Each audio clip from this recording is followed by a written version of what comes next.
100% bonus depreciation is officially back. And if you're a high income earner who's been wanting to get into short-term rentals or Airbnbs for the cash flow and the tax benefits, now is better than ever in terms of getting cash flow with creative finance deals where you can drop the interest rate considerably. We've helped over 300 clients close on short-term rentals over the past few years, and every time we close on creative finance deals, we save hundreds, if not thousands of dollars every month and every single year on those monthly payments, which come back to those clients in the form of cash flow. And then also, now, since the passing of the 100% bonus depreciation item in the Big Beautiful Bill, there's more tax incentive than ever. And I've already recorded a couple of videos breaking down this topic, and clients actually get clarity when they watch this video or both of these videos. I'm gonna go behind my screen and do a recap of those other two videos that I recorded, and then give you even more clarity on the short-term rental loophole, 100 hours of material participation, and what does this all mean if you're trying to get into short-term rentals for the first time this year. So buckle up and let's get into it. All right, guys, so what I'm first gonna do is I'm just gonna give you guys a quick recap of a video that I put together. This was almost 3 months ago, or just over 3 months ago, highlighting what was gonna come down the pipeline for 100% bonus depreciation. I'm gonna give you the summary, timeline, and the history on all this. And then I'm gonna tell you where I was 100% accurate, and then anything that has actually changed. And then also I'm just gonna quickly highlight something else that I ran through in a separate video. It's a very straightforward guide. I'm also gonna let you know if anything is unclear or anything is different according to anything that has changed in the bill. So without further ado, let's just go into this guide first. I think it's gonna be really easy to get clarity on this pretty swiftly. So this was back in February or March of this year. 100% bonus depreciation coming back. So as I stated, it was never a matter of if, but when. And what's really important to understand is when you look at tax reform, think any other president who has taken over and they have massive reform that they want to implement, whether it's Obamacare with healthcare, whether it's Trump with the Big Beautiful Bill, whether it was the Tax Cuts and Jobs Act from Trump back in 2016. It was never a matter of if, but when. Because the reality is, if you're ever pushing a massive tax reform bill through, if it doesn't get approved, what happens is that bill gets synthesized out into all these little micro amendments and specifically micro bills that will eventually get moved forward in the same process, the Ways and Means Committee, the House, then the Senate, and then all these little amendment teams between each phase if it's necessary. So Trump was very clear he was going to do this. There was clearly support on just this one element. I'm not a fan of most everything else in that big, beautiful bill, at least some of the things that were not specifically related to the tax benefits that benefit me quite significantly. However, there's obviously this one thing that high-income earners are really going to focus on and try and tap into here. So without going into the history and the timeline, you can quickly pause and read this. If you want to go into my other video where I highlighted this, we're basically no longer going through this stair-stepping down phase. So where we would be at right now, if this video were recorded prior to July 4th when Trump signed that bill into law, we would be at a 40% of the total maximum amount of bonus depreciation that you could take. So what I'm going to quickly do is I'm going to give an example. I will highlight this towards the end of the video, how I think this affects the market. What I will highlight is an example of what this looks like when you actually are a high-income earner. I'll give some range examples of what we see from other clients who order cost segregation studies after they actually close on a home. They run it for a short-term rental the first year, and they continue, almost all of our clients continue running these properties as short-term rentals. But before we even dive into that, I want to give you clarity around why this is super important and why there are obviously people who are leveraging this very, very aggressively. And I don't want you to be somebody who just does nothing, kind of like you've probably been doing year over year. So this is you, somebody who has a certain income. If this is you as an individual, if this is you as a household, you end the year losing a pretty significant chunk of that. And if you're already overstressed, overworked, you're kind of on this hamster wheel where your only solution so far has just been working harder, making more money, trying to flex overtime, or move to a different company, or pray that your RSUs vest this year and over a shorter schedule so you just make more. That's not a realistic way for you to get out of however you feel stuck. Even though you're high income earning, cost of living is just going insane. Your spending is going up because big corporations are going to always charge more. Even our company is constantly raising prices just because of how expensive everything else is. There's no one person to blame. It's just that is the nature of the reality of being somebody in the US in the 2020s right now. So these assumptions, if you're making this amount, if you take a look at what tax rates look like, somebody who's making over a 10-year period, if they are making something like $400,000 per year, they'll make $4 million in a 10-year period. and they'll lose this much on their tax bill. And if you think you've got another 20 years left in your working career and you're going to, be making 400,000, well, this is the minimum amount that you're probably going to pay in taxes. So it gets pretty egregious. And I think these types of graphs kind of help crystallize why it's actually really mission critical for you to do these high leverage things, which are anything you can do for tax savings. I'm not a CPA, I'm not a licensed tax advisor, I'm not an enrolled agent. You should always consult with a CPA who specializes in consulting other clients and actually prepping their returns that do short-term rentals, that use the short-term rental loophole. So while you're working 50 plus hours per week, you're just, again, majoring in the minors. I really love this quote from Jim Rohn. You can't really get unstuck unless you're actually doing super high leverage stuff. And, if my advice isn't useful, I would just take it from somebody like Ed Slott. He's a Forbes contributor. This guy's content is really, really great. And then Tom Wheelwright, he was actually the CPA that was mentioned in Robert Kiyosaki's Rich Dad, Poor Dad. Tax is your single biggest expense in life, and this is going to be the thing that really drives whether or not you're able to retire on the timeline that you want to, whether you're able to have more time to actually step away from work, take more vacations, be more present with your family and your kids.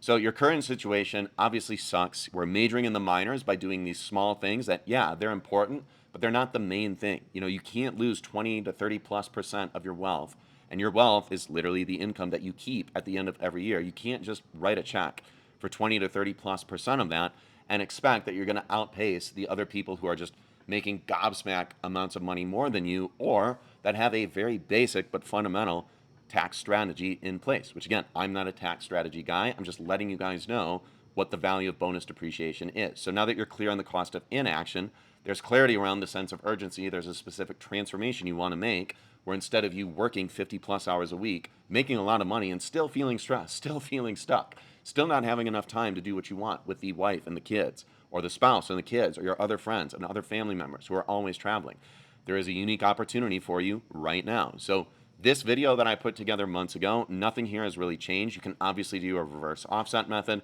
This is basically where you try and optimize for buying the most amount of real estate that you can afford, and that actually hopefully cash flows positive, so you're not funding and subsidizing the payments every single month out of your own pocket. You should be exploring some scenario where you have a household income, you buy real estate every single year. As time goes on, your wealth naturally goes up in value because you're paying down the debt, or you're paying down principal, which is that money that goes literally towards your ownership in the home, your equity pay down. You're not paying interest to the bank, you're paying principal in your own home. And then also that home going up in value over time. So the goal is to basically find a way that you can optimize for. Let's use this example of a household who's making $600,000 per year. Well, this is a rough estimate, according to ChatGPT, according to a Census Bureau, what the average tax bill is going to be for somebody who's a household married filing jointly, and they have some credits, some dependencies that they get to write off across the average for the United States. Well, you want to shift over to somebody who can, let's say, slash your tax bill in half. I drew on this for my last video. So an idea of doing this would be, or an ideal way of doing this would be, let's buy you a cash flowing tax saving Airbnb. So you'll need to obviously run it as a short-term rental this year and probably in perpetuity. You can do whatever you want after the first year, but reality is if you're buying a pretty substantial short-term rental, you're buying something with furniture, there really isn't a realistic way that you're going to shift it over to a long-term rental after. Most people have this fantasy of oh, I could just run it as a short-term rental for 1 year and then not do that anymore. Well, the reality is you're probably using a co-host. They take care of pretty much everything once you've got the property live anyway. And also, long-term rentals just will not cash flow, especially if it's over $600,000, $700,000, $800,000 in purchase price. You could explore medium-term rentals, but most areas, I think you're going to still have some headaches occasionally. You'd probably just want to bite the bullet and just keep running it as a short-term rental. Have a really good co-host who's running everything for you, and then just don't stress about it and just keep repeating that process with new property or properties every single year. And then obviously, work with a tax specialist who's going to be somebody who's actually worked with other people who are doing short-term rentals and prepping their returns, and then consistently doing this, ideally every single year. And after years 3, 4, 5, 6, 7, if and when the homes have gone up significantly in value, that's when you're exploring either selling the properties and then taking out that capital that is in excess of what you paid off with the debt from the old home. Then you're probably 1041 exchanging that into a slightly larger property. What I would personally rather do is just hang on to great properties that are already cash flowing and already doing really well as short-term rentals. I would personally just hang on to those and try and do some sort of a cash out refi. even if you're going to cash out refi into a higher loan amount because the property's gone up so much in value, you're taking a loan against 80% of what its new value is, or maybe 75% of what its new value is. Well, even if the interest rate is higher, lower, or the same, that might mean you have a resulting higher monthly payment. But in exchange for that, now you've got an extra 50, 100, 150, 200, $300,000 plus that you're getting to deploy and fund into your new deals. So eventually your real estate portfolio starts paying and funding your new deals. So this is a game that you want to get committed to, committed with, grow the short-term rental portfolio. And by growing the short-term rental portfolio this way, you'll never want to stop doing this. So the mechanics involved. This one is super important to understand. Bonus depreciation. This is that thing that you get when you buy an asset. The bonus depreciation amount is determined by a cost segregation study. So the reality is there are a couple other percentages that are important to get clear on. Most of the time, when you buy a home, let's say the average land value is somewhere between 10 to 25% of the total purchase price value. So if I buy a home for $1 million, that home could be worth 900,000 and the land value could be worth 100.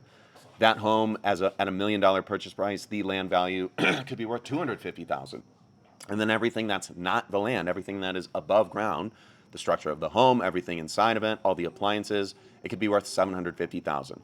Well, there's a formula that most cost segregation studies kind of fall into that indicates roughly anywhere from like 30 to 55% of the total non-land value of that whole purchase is associated with depreciable assets.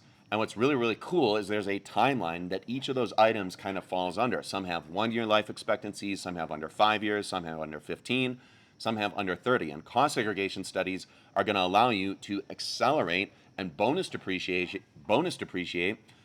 the value of some of those items that are under a certain estimated lifespan.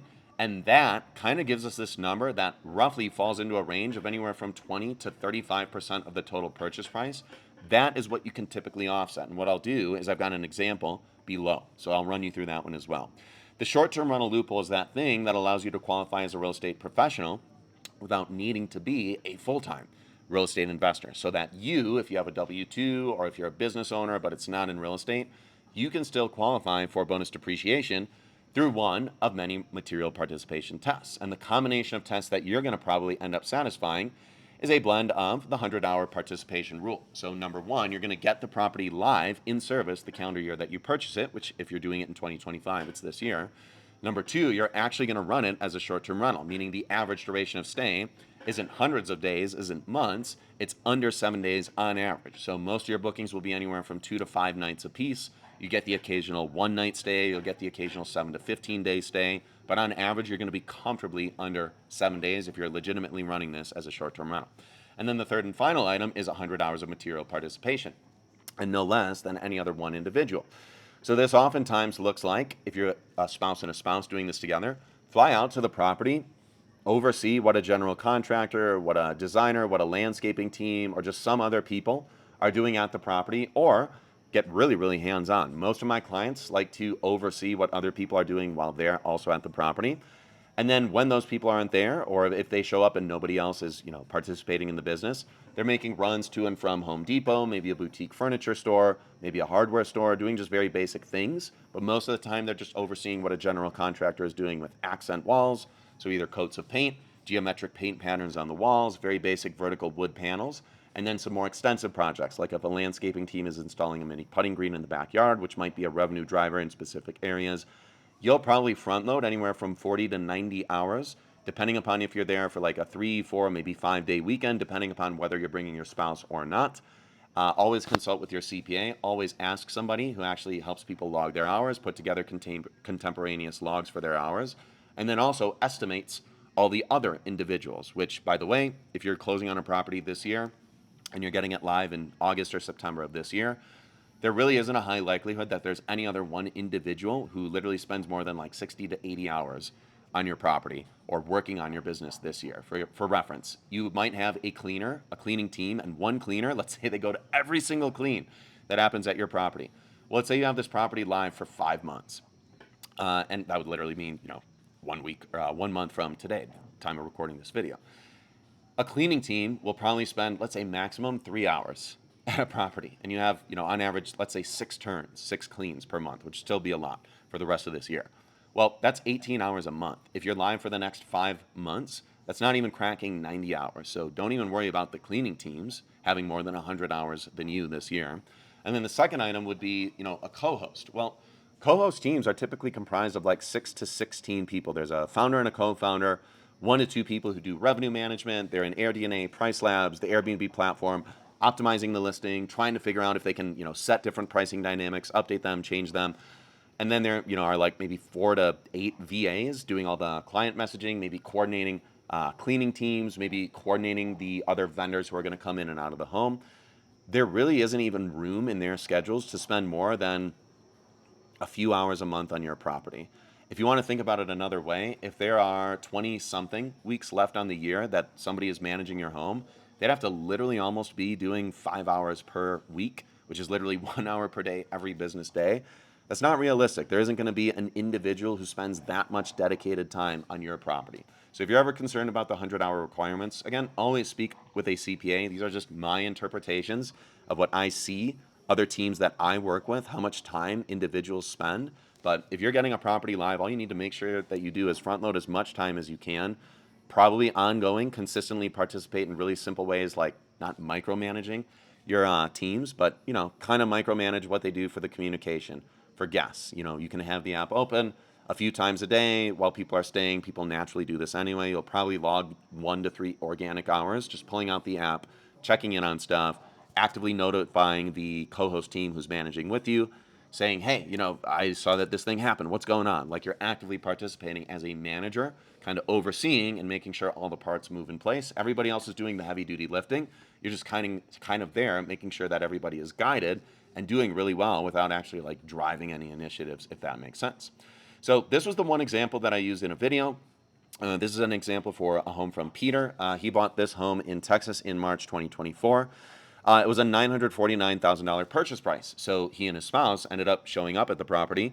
They front loaded a ton of hours, and then they occasionally participated along the way for the rest of the year. So they quickly got that property live the next month. They ordered a cost segregation study towards the end of the year last year.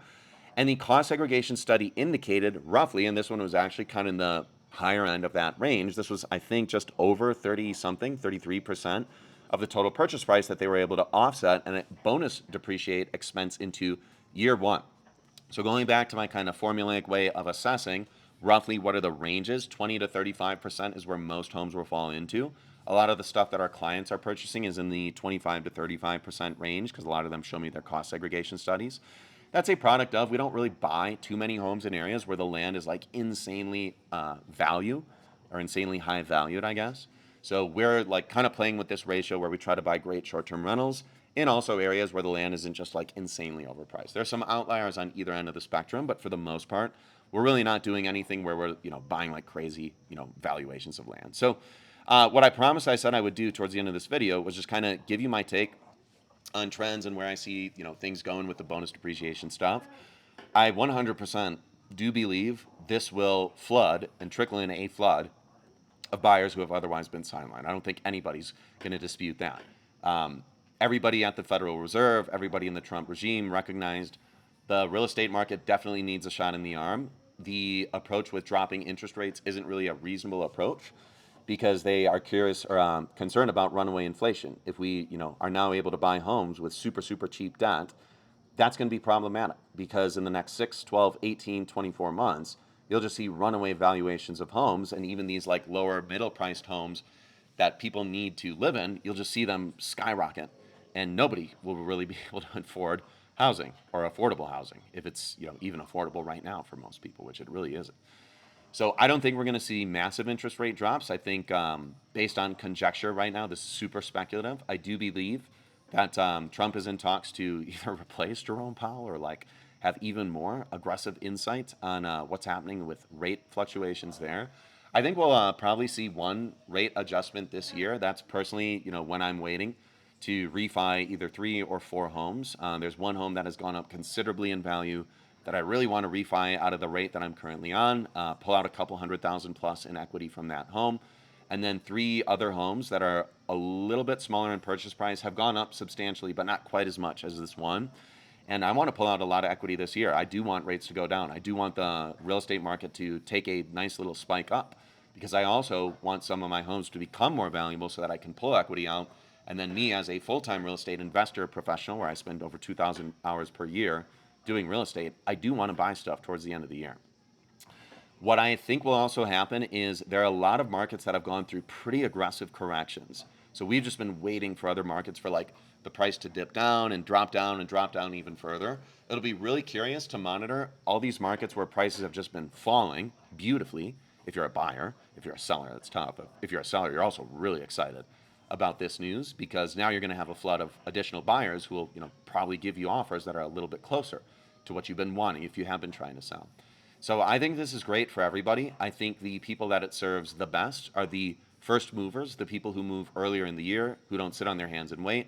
God bless your soul if you wait until October, November, or God forbid, December, later on this year, to try and do your first short-term rental. You'll probably, be competing with, I would imagine, over 100,000 and multiple hundreds of thousands of people who probably come into the market, at least exploring doing a short-term rental. There are over 2 million short-term rental listings.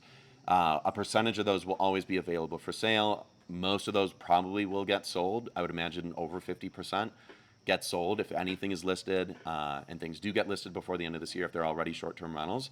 It just depends how many are for sale and how many people are going to buy something that's not already a short-term rental and then decide to list it. I imagine there are probably 100,000 to 200,000 short-term rentals that change hands between now and the end of the year. People wanting to exit, people who have bought short-term rentals in great markets, great property types, but just didn't nail the design and or didn't manage it or don't manage it well. Because more than 50% of the stuff that we buy for clients right now, great home, great property type, phenomenal market, and oftentimes the former seller, the current owner, did actually nail the design, but the challenge is they just completely messed up when it comes to the management. So they're either self-managing and they're crazy busy individuals. It's like 2 physicians who are on call like 14 hours a day for 6 or 7 days of the week. And it's like, dude, of course you have a 3.2 star review on your listing. Like, neither you nor your spouse get back to anybody who's trying to check in or get support from you guys. So of course your rental reviews are going to suck. So I'm overall super bullish. I'm really fortunate to be in a position where we have a great team. We underwrite over 2,000 deals per week. We literally have Brian, who runs a 5 or 6 person team underneath him. Each person on that team on average looks at around 80 to 120 deals per day. We disqualify literally over 99.5% of them. So we'll have anywhere from like 4 to 12 deals that work for clients every single week, and we pair those up with clients. If you guys are interested, after doing your research on the bonus depreciation stuff and recognizing that now is the time for you guys to get into the short-term rental game, we would love to be the team that helps you guys get there, specifically with creative financing. So reducing the total down payment, reducing closing costs, eliminating, if we can, lenders who don't really add value to the transaction, who are giving you terrible market rates that really aren't doing anything to help you with cash flow at all. And they're charging, $8,000 to $80,000 in loan origination fees, plus rate buydowns, plus other closing costs. Same thing with getting rid of inefficient agents. Oftentimes we can negotiate down agents who have to be on deals. Or if a seller has a listing that's about to expire, they can compliantly break the relationship with their listing agent, and we can compliantly re-engage with that seller and find a way to purchase that home.